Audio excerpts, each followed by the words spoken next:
All right. We got the one and only Mr. Kevin Williams on Real Talk with Nick. We're going to discuss the opening game, which starts today. That's right. New York Knicks versus the Boston Celtics, man. Talk to me. I see you got your Nick cap. That's right. You prepared? Looking forward to the season. You ready for war? Ready for war. I hope Cat Towns is ready for war. We're going to need you this coming season, man. So I hope, it's like when I look at this, Julius Randle couldn't shoot, but he can drive. Cat Towns can't really finish really good, but he can shoot. So it's kind of like a dichotomy of two different players.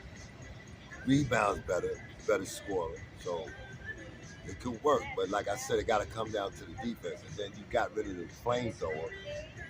I'm not even going to say the players I like no more, because it seems like everybody I like, y'all get rid of. So, but Dante, he didn't want to be here. So speaking of Dante, right? Real brief and quick. Did you see the altercation that took place with him and Tom Thibodeau and Rick Brunson? Right. You heard what he said, right? He said, "Oh, you thought I couldn't finish, huh?" Tom Thibodeau didn't like the way he finished around the rim. But he said you didn't like the way I finished talking to the coach. But then he told Rich Brunson, this is what happened when you come in charge. You get in charge. It was some bad blood. I think that, he didn't want to be there. If he don't want to be there, after having such a good season, I understand. He don't want to take no back seat to nobody. I understand. I wish Dante DiVincenzo the best. Okay. All right. Now, back to Cat, man. Him shooting behind the arc, and some Knicks fans saying that he's a stretch 5 or even a stretch 4. How do you look at his playmaking, man? Where you put him at? I watched him. I watched a lot of film on him. I think he's adequate as far as passing off the double team and stuff.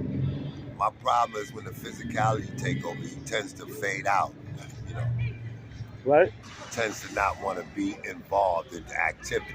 That's my problem with him. When it gets rough, he tends to not want to get rough. Right. I need him to be more physical under the boards. I mean, like, as far as him taking his game to the next level. Right. So I want him to do that. I want him to get physical and be able to be an inside player as well as outside. Because I can't win with somebody just shooting 40%. Even though that's a good percentage from 3, you being 7 foot, man, you gotta have a better shooting percentage than that as far as shorter shots.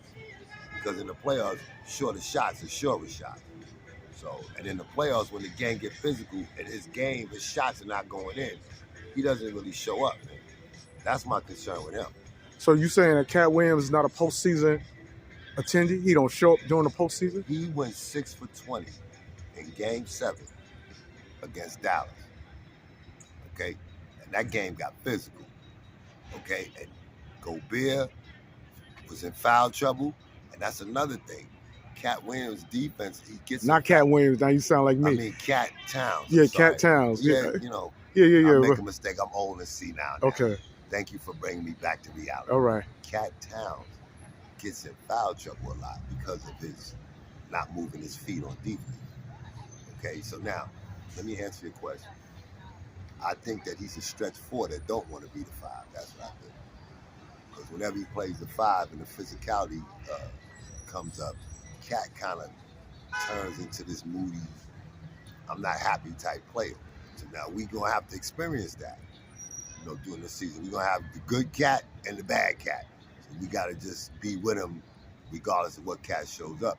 But Cat, this New York dude, this is where the Wolves dwell, dude. We going to motherfucking be rough this year, dude. So you better take note. We going to be rough. We're going to be rough and we're going to take it. And tonight is a barometer of where we're going to be. Now, we lost the flamethrower, and Julius used to play good against Boston. As far as being in the physicality realm, we got to be physical with him. Now that we done got depleted with Precious Achua and Landry Shamet out, what's this guy name we got? Ariel Huporte. He's the new center. Pretty good, too. So we got to give him a baptism by fire. Because he's going to have to be our center until, You think he's going to be an all-star? It's a learning process, man. Think he got potential to be an all-star? You speak of that center? Ariel Huporte? Yeah. From what I saw, he has the potential to do anything, but I haven't seen him enough. we gonna test them now. That's why I say trial and baptism through fire. We will see them because we got a plan. We don't have a center, and you're gonna have a center against Boston because they're gonna turn the physicality up. You're gonna see it tonight. I'm not optimistic because team chemistry is everything. And when you just think you could just assemble a team together, like just put parts like the Knicks just did, it's gonna take time for them to blend in, and I don't know. So you talking as if the Boston Celtics gonna get the victory, man? I don't know. Talking about I don't know. When you had that team that I liked, even though y'all wasn't, Julius, I would have wanted Giannis. Y'all got Julius there. I like that team because we had the flamethrower. I like, because I know they battle tested. I don't know this. You got a team, a bunch of rookies, and I don't know. I don't know, man. Do you think the rookies even going to play? Yeah, they're gonna have to play. They're gonna have to play because foul trouble is going to make that happen. Regardless of what, Boston is going to get people in foul trouble. Who's gonna guard Jaylen Brown? I like that Dante DiVincenzo used to match up with Jaylen Brown. I like those matchups, man. And OG Anunoby guarding Jason Tatum. But then there's Drew Holiday. Drew Holiday. They got Pritchard now playing good. They got some players, dude. And without Porzingis, they formidable. So now this is a test. This is a barometer. In other words, this is a measurement to see where we at.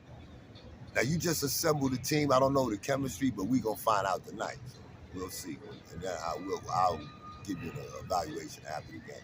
Okay. But I can't because I don't know the team, and then you playing against the Charlotte Hornets and the Washington Wizards. That's not a real good team for me to measure how good y'all are. Y'all playing the dog.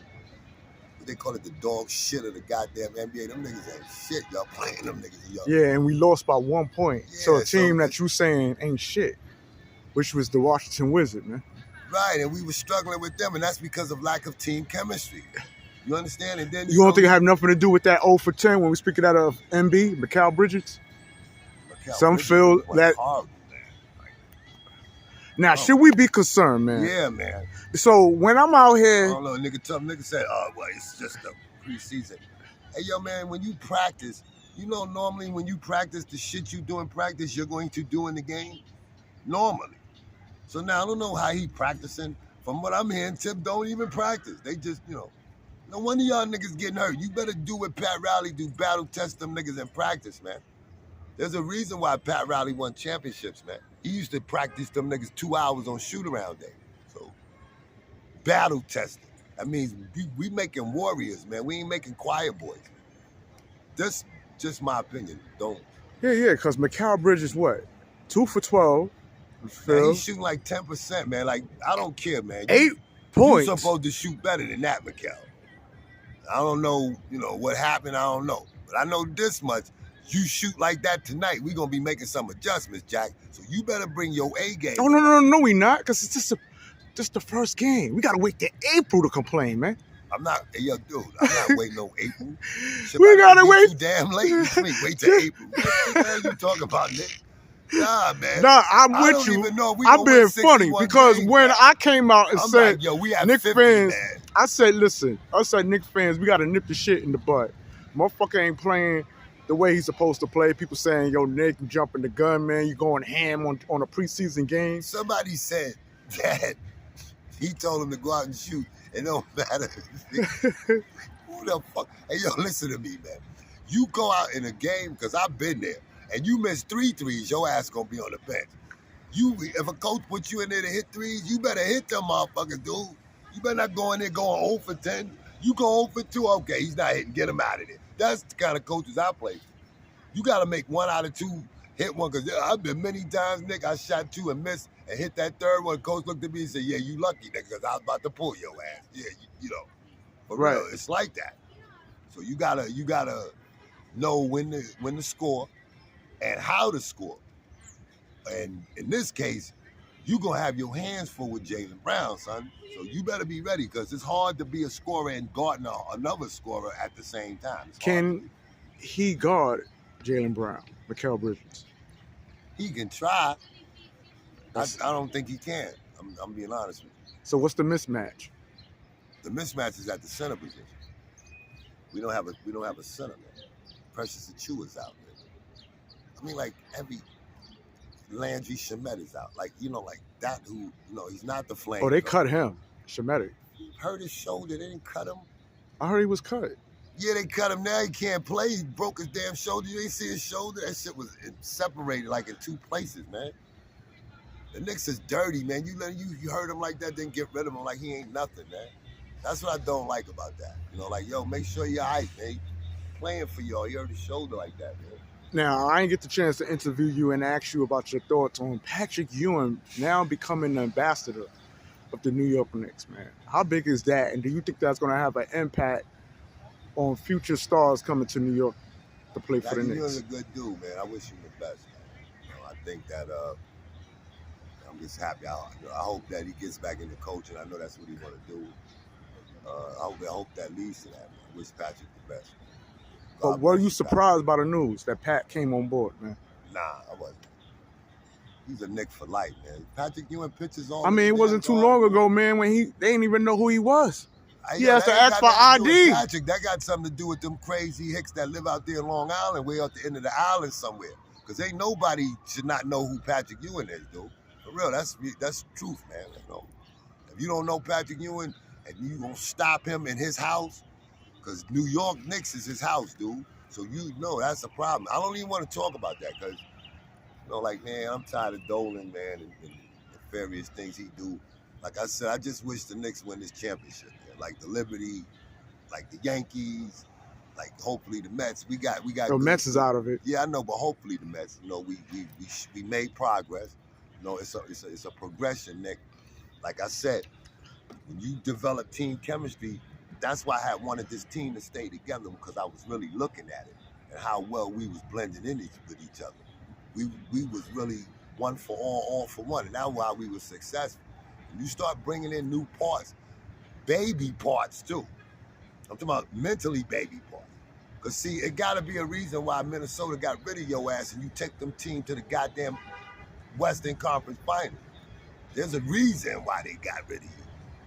They're not going to tell us, but don't nobody take your team to the Western Conference Finals and the next year you traded somewhere else, man. So now there's a reason why they did that. So whatever the reason, we're going to find out tonight against Boston. Okay? That's okay. Now, speaking, I want to touch bases once again on the departure of DiVincenzo, no longer with us. Is that going to cause havoc for Jalenbrunson, man? Because these are players. When we speak of the chemistry, I'm going to tell you like this. Now that DiVincenzo's no longer here, and you got Mikal Bridges, is it going to be the same, man? Okay, listen, I think that Deuce McBride will come through. I think that he's going to be the 2 guard. And like, Deuce, I need you to come in like the microwave, dude. Your role is evolving now. You're not going to be that on-board defender. We're going to leave that to Tyler Colin now. You come in there and you rack up points now. You're a 2 guard. You come in there looking to score. By any means necessary, dude. You lead the second unit. You, Josh, because Josh was talking about he want to come off the bench now. I don't know what the hell wrong with Josh. Like he's talking about he lost and all this crazy. Nigga, get found, man. I need you, man. I need the glue. Glue don't get lost. Glue stick on the paper. I need you on the paper, Josh. I need you bringing everybody together, dude. I don't need you talking about you. I don't even know where that's coming from. Talking about I'm lost. Glue don't get lost. Glue stick, nigga. Yo, Josh, I don't want to hear that, man. Do you think he's going through a depression state, being at DiVincenzo's? Give him a white woman or something. I don't know. Listen, you got to get back on track, man. I don't want to hear that, man. I need you. You a key here. I need you to be on board because you got to keep everybody together. Jalenbrunson is the general, the golden child. He's going to do what he do. I need y'all to show up like you, Mikal, when Jalen, the golden child, throw you the ball.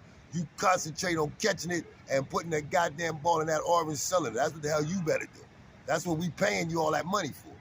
All right, so you better understand that. I'm not listening for no 0 for 10 tonight, nigga. You better be 10 for 10 tonight. That's what I'm talking about, man. I ain't gonna be listening. That's what I'm talking about. Having no excuses tomorrow. You better have a good stat line. I know that.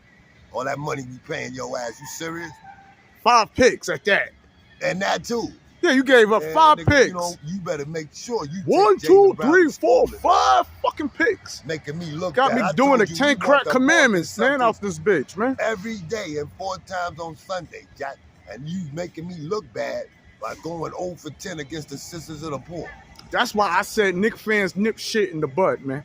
That's why I used the analogy of a disrespectful child and the parent correcting the child. Right on the point, right? ASAP. And when the parents do that, guess what? They put their house back in order. Yeah. That's what the hell we got to do. I think Nick be out here trying to crack jokes, The be funny and back shit. in the crib, give them a bottle, change their diapers, and let them watch cartoons or something. But we put the house back in order. That's what we got to do. And I ain't selling for nothing but a goddamn championship. You getting rid of my pieces that I need on the chessboard and filling them in with a bunch of goddamn pawns ain't gonna cut it, man. I'm glad you brought back Marcus Morris. We need him. Oh, he's back? Yeah, I need him. When you heard that, I didn't hear that. They re-signed him with Landry Shamet, I heard. How you don't be reading that, nigga? You ain't. Bro, I just didn't hear that. You gotta get up on that. Cause that's what it is. Okay, Marcus Morris got re-signed. Okay, Landry Shamet, they waived him or whatever they did, put him on the IR with a sling on his head and his arm. I don't know what they did, but he gone. So now we got Marcus Morris good. So I need that gorilla right there to teach niggas how to be tough. Oh, yeah, bouncing balls on motherfucking heads. Yeah, that's my boy. I love him. I want him to get Markeith too.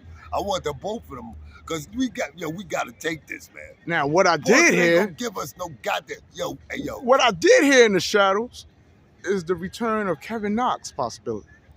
Are you serious, man? You ain't hear that?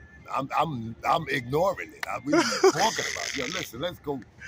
You gotta read. I'm gonna throw back at what you told me. I gotta read. You gotta read. I saw his name. I thought he said Kevin Knox and didn't want to read no more. So what are you talking about?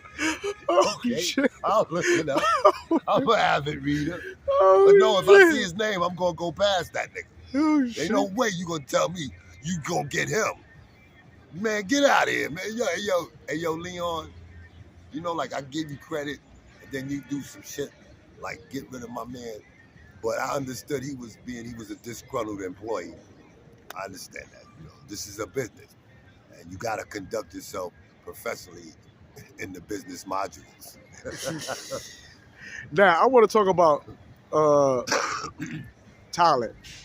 Tyler Coley? Yeah, let's talk about him, man. I mean, worst scenario: Jalenbrunson gets hurt. You know, break his hand like we witnessed last season when we played against the Indiana Pacers. Can the white boy step in and take over? I think that he has to be developed. I think he's going to be good. He's going to be really good because he's got a knack for the game. And him being left-handed throws people off. He can go right real good too. So he's pretty good. But I want him to develop. Okay, right now we don't know. Nobody knows him. So like he's out there just scrambling around like a young rookie. But once they key on him and starts finding out what he's going to do, then it's going to be a more cerebral growth development for him. And he's going to be all right. I like him. He's going to be fine. Yeah, he's going to be fine. And the other guy, Padu's a French guy. Shoot, about 6'8". You know who I like, man? I like him too. I forgot his name, but I know his name is Padieu. Padieu, great shooter, young. What about Dadier? Dadier, that's his name. Yeah. Dadier, I'm sorry, Padieu.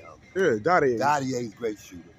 You know, but they have to be developed. And they have to be meshed and immersed into the New York Knicks system. How would they adapt to it? How would they play with it? You know, it's growth. It's a growth and development stage that they have to go through. Now, I interviewed G5. G5 said that for tonight's game, he don't think the rookie's going to touch the ball at all. Could that be a grave mistake? Thibodeau has a way of doing that, but I don't know if he, you know, like I can't read the coach. That's a coach's decision. I would say probably 90% of what G5 said as far as I'm not playing no rookies is about correct because of how he coaches. Now, that still doesn't leave that 10% error that he might play them, depending on how the game goes. Whether they get blown out or they blow out, them rookies going to get in there. So that's how I look at it. If it's a competitive game, when it comes down to stretch, they're not going to get it. They're not going to let him play. Not if it's a competitive game. Say like it's all the way down to the wire, to the end, last second shot type shit, overtime type stuff. Nah, they're not going to play. But if it's a blowout either way, yeah, they'll play. But as a coach, is that the right move to make? How you gonna be battle tested, as you like to say, if you don't put your rookies out there in tough situations, man, so they can get the experience on what to do down the line? Like in that situation that you explained to me, Nick, it depends on it. Like that might be someone that they have heavily invested into. Then they give them that trial by fire. But if their team is already set and they want to develop that player, nah, he's not going. He's going to be developed though. But then eventually they'll drop him in there. You know, when they say, okay, he's ready, you know, because they're developing him. But regardless, he's going to have to learn baptism in the fire anyway. He's going to have to learn not being on the court. There's a growth and development by coming on the court, as far as having court awareness, where you at, what spot on the court don't be at, you know, stuff like that. How to make sure you avoid losing the ball. There's a lot of things that you have to be developed in the NBA to help you stay in the NBA. Now, let me say this, man. If Pat Riley was the Knicks coach, he would throw him in the fire. I played with Pat Riley. I seen tapes with Magic Johnson in his rookie year. Yeah, but see, that was someone they had invested in. Pat Riley, unless they invested in you, like you're going to play because we want you, they don't play rookies. They don't. Yeah, my torch with me. Oh, thank you, my brother. God bless you, man. My man. Next See question. that? I'm a good man. My man gave me a massive. Okay. God, it's good. Next question, my brother. Now that Patrick Ewing is the ambassador of the New York Knicks, is there any way he can tutor Mitchell Robinson? I think that's probably why they brought him in. I'm sure. Listen, man, Patrick is a coach, man, so I'm sure they got to utilize him as far as him helping them with the big man. If they don't, that's some stupid people. The same thing with Charles Oakley. You know, you bring these guys in and you're giving them community positions when they should be on the basketball court, giving their insights and their wisdom to younger players, man. They got a lot to offer. So I would hope that. You know, I don't know what they gave him a screwdriver position. I don't know what was his position. Director of Community Relations or something. I don't know what. It's the writing on the wall for Mitch, man. Nah, man. They can't trade him. So it ain't nothing but listen, Mitch. You said that about Julius. And Pastor Nick came out and gave a... They traded him because they gave... Listen, let me tell you the truth, man. You want to know the truth about that deal, Nick? They didn't want no Julius Randle. I know that. Dante DiVincenzo. So now, the Knicks offered everybody but Dante DiVincenzo. But why wouldn't they want an all-star? They don't want him. They don't what want an all-star like that. You know they don't want? Because he'll fold in the playoffs. Oh, okay. Okay. Just Did I asking. answer your question? Just asking. Because you know he folded quite a few times here, right? Okay, I see that look on your face, so let's move on. Okay, we'll move on. Hey. Oh, shit. Nick, we'll move on. Oh, I'm saying. Because we got to move on from Julius Randle. Listen. I'm glad I got the real Kevin Williams and not the clone. Because lately I've been interviewing the clone.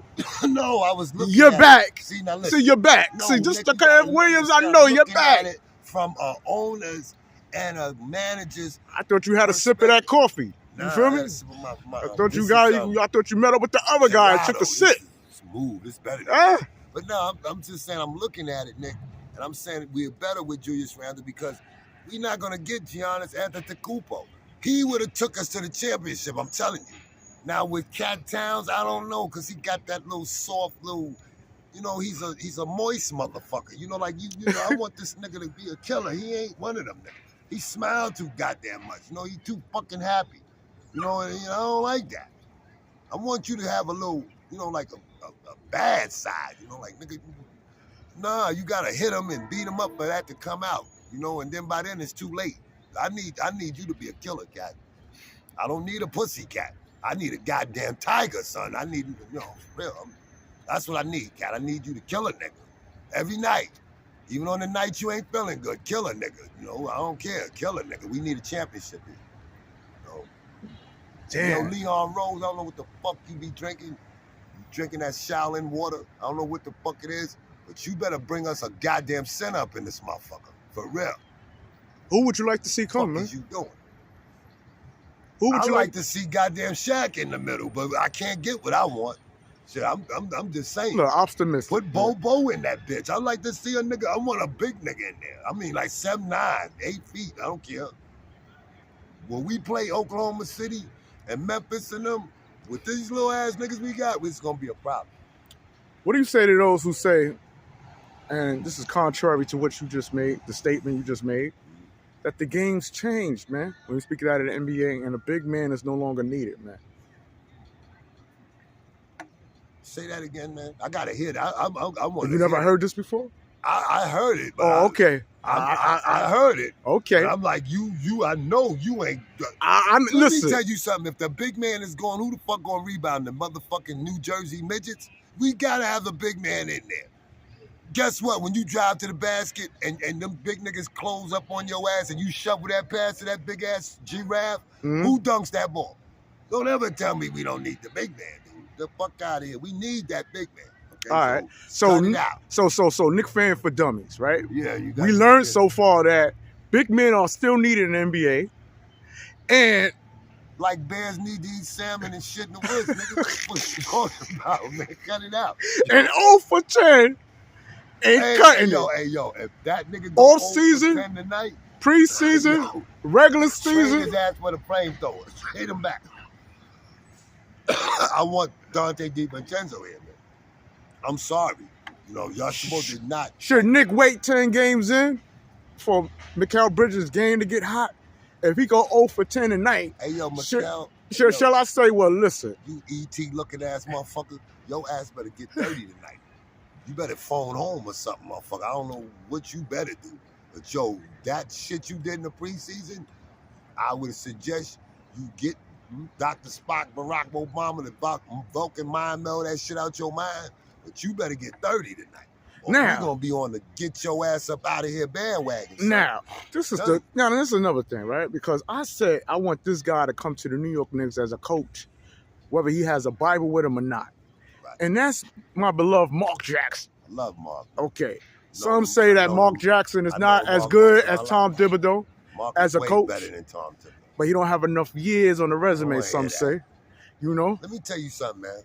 Mark is I know him. Mark is a genius, man. You gotta when you run into these type of guys, they got their eclectic ways, man. But yo, he's a good dude. And one thing he know basketball. And he know basketball way better than a goddamn Tom Thibodeau. And what's ironic here is that y'all using his philosophy, him and Chris Mullin's philosophy of small ball. He and Chris created that. He perfected it. He perfected Steph Curry, Klay Thompson, all them motherfuckers you out there rooting for. All right? Not Tom Thibodeau. And yo, you know, me and Mark, I played in the backcourt with him. We was rivals. I love Mark, man. And I wish him the best. And regardless of what you say, Nick, or what anybody hating on Mark say, Mark got God, and that's all he need. It's like my man, what's his name? Nas say, all I need is one mic. All me and Mark need is one God. That's all we need, all right? And that's that. And if you don't want to put him on and let him evoke and show forth greatness, so be it. He'll show it in another way, because God got many ways to show his greatness. So I ain't worrying about that. Okay, so next question would be, if Mark Jackson was the Knicks coach and Mikal Bridges shot 0 for 10 in that preseason game, do you think Mark would have pulled him out? Nah, Mark will take that nigga in the gym and show his ass what you do when you have bad game. Get back in that fucking gym and you shoot till that motherfucker start going, to that lid get open. You stay in there and work on your mechanic. Mark will put him in there and work on his mechanic. Tell him, I need you to do this, do that, do that. He that kind of coach. I don't see no Thibodeau doing no shit like that. So I know Mark personally would be doing that. So that's the difference. Should Tom Thibodeau get criticized for allowing a forward, when we speak of that, of Mikal Bridges to go out there and shoot 0 for 10? How many 10s? How many 3-pointers? I know Mark. How many? This is a double question. How many 3-pointers do you need to miss before a coach get the alert to say, yo? I missed 2 and made the third one. When I missed it too, I saw the motherfucker get the dude on the side. When I hit the jump, he told him to come sit back down. So you only gonna get 2. From who I was playing with, a burnt toast crazy ass motherfucker named Bernie Bitcherstab. But that was, if I missed 2 and I missed that 3rd one, I'm on the bench. So is it safe to say when Mikal Bridges went 0 for 10, not only did he shoot poorly, but Tom Thibodeau was bad coaching? I can't even imagine. Was that bad coaching? For this stupid nigga I played for, I just couldn't imagine. So he probably would have buried me for the rest of the year. So that motherfucker there. Should Tom Thibodeau get scrutinized for allowing that shit to happen? Listen, and I'm gonna say this, and don't misconstrue it. Every coach show favoritism, man. They have to, because the way the salaries are structured, who's the star of the team. But how can he show? I'm sorry to cut you off. Okay. How can he show favoritism for Mikal Bridges when this motherfucker still smell like Brooklyn? Because he ain't get here. You just got here. Because he has to develop his confidence. He has to develop that his surety and certainty that even if I make mistakes, I'm not gonna be pulled. That's what that signifies. Okay, so that's him developing his confidence and that I'm gonna be your coach on your bad days and your good days, which will help him as far as making adjustments. That's I mean, even John Starks went 2 for 18. God damn. Right. So it can happen.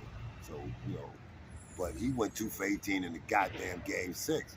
Like, what is more detrimental? Is both of them ain't shit, but the situation was more terrible for John Starks than fucking Mikal Bridges, because he did that in a preseason game. That don't even really count.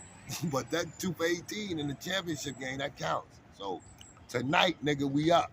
And you better not go 0 for 10 tonight, my nigga. But it's just one game into the regular season. I don't care. It's a really good game. And this is a game where we're going to show them Boston Leprechauns, and we're going to go over that bullshit Rainbow Bridge.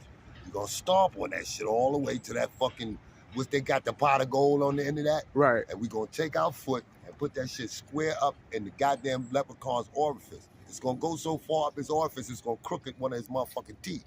And we're going to shovel his ass over there. We're going to take that pot of gold. We're going to take that shit. Starting tonight, we're going to take it. We're going to start back over that bridge. And when we get to the base of that bridge, we're going to blow that motherfucker up, because we don't want these stupid leprechauns coming back over. Y'all going to have to get a boat to come back over, because we done took your shit. And we taking it. We ain't asking. We taking it. And your cat towns, you key to this. So I want you to motherfucking eat some gunpowder in your dog food or your cat food, whatever the fuck you got to do. So what you like to see from Cat tonight? Come out there ready to kill a nigga tonight. So he got to have a post game tonight. That nigga better have a magnificent game tonight. I'm talking about, I want you to hit all your threes, and when them niggas come out to you, I want you to drive to the basket with bows out, knees up, and when you get to that orange cylinder, punch that motherfucker right through. Do that until them niggas quit. So you want him to have some Bill Lambert in his ass? I want us, hey, listen, I want us to you want to play a little dirty. Disintegrate and initiate them goddamn Boston Leprechauns. That's what the fuck I want. I want it tonight. Ain't no bullshit tonight, dude. Tonight is that night. So if y'all motherfuckers need to get some ass or get your favorite food, whatever, get it in there and bring your ass to the Boston TV. Well, getting some ass wouldn't be a good idea. Yes, because that's takes strength from your legs. That shit gives a man inspiration to jump out the gym, son. Believe me, I know. Oh, that's another story.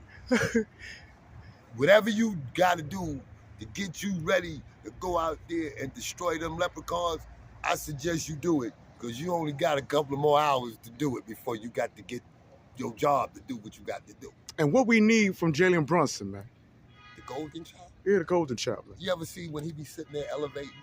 That nigga already done got it already figured out, son. He's elevating, he's levitating, he's in that chakra shit right now. He's getting his mind ready right now to kill a motherfucker. That's what the golden child do. And he's telling them, and follow the leader. That's what he telling them. Like Rakim and Eric B tell you, follow the leader. Follow the goddamn golden child. To glory, goddamn it. You understand? I'm rolling with the golden child. You're rolling with the golden child. Rolling with the gold. And yo, I can't wait till they get his cereal and all of that, because he's gonna have cereal. It's not gonna be Wheaties. It's gonna be the golden child cereal. with golden nuggets and almonds and flakes and all that, and you get the golden spoon. That's your prize, the golden spoon. Okay, so what's your That's what prediction as far as how many points he gonna have? What's his stats gonna look Say like? Gonna get 30 on these niggas.